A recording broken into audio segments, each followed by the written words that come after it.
The summer sun was sinking through the trees in the park, looking as if... Let's not mince words. Hyde Park is stunning. Everything about it is stunning except for the rubbish on Monday mornings. Even the ducks are stunning. Anyone who can go through Hyde Park on a summer's evening and not feel moved by it is probably going through in an ambulance with a sheet pulled over their face. It is a park in which people do more extraordinary things than they do elsewhere. Arthur and Fenchurch found a man in shorts practising the bagpipes to himself under a tree. The piper paused to chase off an American couple who had tried timidly to put some coins on the box his bagpipes came in. "No!" he shouted at them. "Go away! I'm only practising!" He started resolutely to re-inflate his bag, but even the noise this made could not disfigure their mood. Arthur put his arms around her and moved them slowly downwards. "I don't think it can be your bottom," he said after a while. "There doesn't seem to be anything wrong with that at all." "Yes," she agreed, "there's absolutely nothing wrong with my bottom." They kissed for so long that eventually the piper went and practised on the other side of the tree. "I'll tell you a story," said Arthur. "Good." They found a patch of grass which was relatively free of couples actually lying on top of each other, and sat and watched the stunning ducks and the low sunlight rippling on the water which ran beneath the stunning ducks. "A story," said Fenchurch, cuddling his arm to her, "which will tell something of the sort of things that happened to me. It's absolutely true," said Arthur. "You know, sometimes people tell you stories that are supposed to be something that happened to their wife's cousin's best friend, but actually probably got made up somewhere along the line. Well, it's like one of those stories, except that it actually happened, and I know it actually happened, because the person it actually happened to was me." "Like the raffle ticket," said Fenchurch. Arthur laughed. "Yes. I had a train to catch," he went on. "I arrived at the station—" "Did I ever tell you," interrupted Fenchurch, "what happened to my parents at a station?" "Yes," said Arthur, "you did. Just checking." Arthur glanced at his watch. "I suppose we could think of getting back," he said. "Tell me the story," said Fenchurch firmly. "You arrived at the station." "I was about 20 minutes early," said Arthur. "I'd got the time of the train wrong. I suppose it's at least equally possible," he added, after a moment's reflection, "that British Rail had got the time of the train wrong. Hadn't occurred to me before." "Get on with it," Fenchurch laughed. "So I bought a newspaper to do the crossword and went to the buffet to get a cup of coffee." "You do the crossword?" "Yes." "Which one?" The Guardian, usually." I think it tries to be too cute. I prefer the Times. Did you solve it?" "What?" "The crossword in the Guardian." "I haven't had a chance to look at it yet," said Arthur. "I'm still trying to buy the coffee." "All right, then, buy the coffee." "I'm buying it. I'm also," said Arthur, "buying some biscuits." "What sort?" "Rich tea. Good choice." "I like them. Laden with all these new possessions, I go and sit at a table. And don't ask me what the table was like, because this is some time ago and I can't remember. It was probably round." "All right.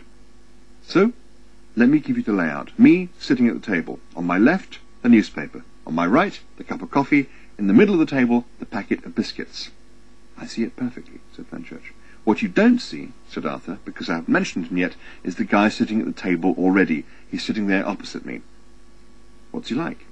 "Oh, perfectly ordinary. Briefcase, business suit. He didn't look," said Arthur, "as if he was about to do anything weird." "Ah, I know the type. What did he do?" "He did this. He leaned across the table, picked up the packet of biscuits, tore it open, took one out, and—" "What?" "Ate it." "What?" "He ate it." Fenchurch looked at him in astonishment. "What on earth did you do?"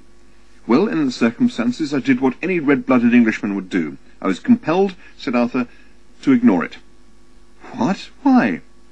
"Well, it's not the sort of thing you're trained for, is it? I searched my soul and discovered there was nothing anywhere in my upbringing, experience, or even primal instincts to tell me how to react to someone who has quite simply, calmly, sitting right there in front of me, stolen one of my biscuits."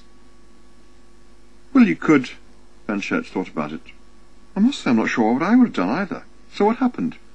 "I stared furiously at the crossword," said Arthur. "Couldn't do a single clue. Took a sip of coffee. It was too hot to drink, so there was nothing for it. I braced myself. I took a biscuit, trying very hard not to notice," he added, "that the packet was already mysteriously open." "But you're fighting back, taking a tough line." After my fashion, yes. I ate the biscuit. I ate it very deliberately and visibly, so that he would have no doubt as to what it was I was doing. When I eat a biscuit," Arthur said, "it stays eaten." "So what did he do?" "Took another one. Honestly," insisted Arthur. "This is exactly what happened. He took another biscuit. He ate it. Clear as daylight. Certain as we are sitting on the ground." Fenchurch stirred uncomfortably. And the problem was, said Arthur, that having not said anything the first time, it was somehow even more difficult to broach the subject the second time around. I mean, what do you say? Excuse me, I couldn't help noticing. Yeah, it doesn't work. No, I ignored it, if anything with more vigour than previously. My man, said Fenchurch. Stared at the crossword again, still couldn't budge a bit of it, so showing some of the spirit that Henry V did on St. Crispin's Day. What? I went into the breach again. I took, said Arthur, another biscuit, and for an instant our eyes met. Like this? Yes, well, no, not quite like that, but they met, just for an instant, and we both looked away. But I am here to tell you, said Arthur, there was a little electricity in the air. There was a little tension building up over the table at about this time. I can imagine. We went through the whole packet like this. Him, me. The whole packet, said Fenchurch. Well, it was only 8 biscuits, but it seemed like a lifetime of biscuits we were getting through at this point. Gladiators could hardly have had a tougher time. Gladiators, said Fenchurch, would have had to do it in the sun, more physically gruelling. There is that. So, when the empty packet was lying dead between us, the man at last got up, having done his worst, and left.